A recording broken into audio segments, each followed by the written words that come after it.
Грязь, доченька. Bismillahirrahmanirrahim. Bismillahirrahmanirrahim.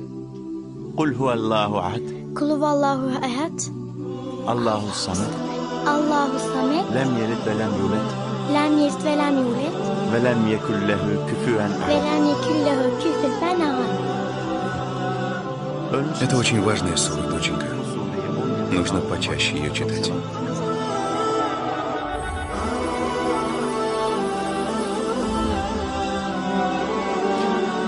Когда я умру, не забывай читать ее за мою душу, доченька. А что говорит? Аллаху ehad. Allahu samed. Lem yelid ve lem yulad. Ve lem yekul lehu küfüven ehad. Kul huvallahu ehad. Allahu samed. Lem yelid ve lem yulad. Ve lem yekul lehu küfüven ehad.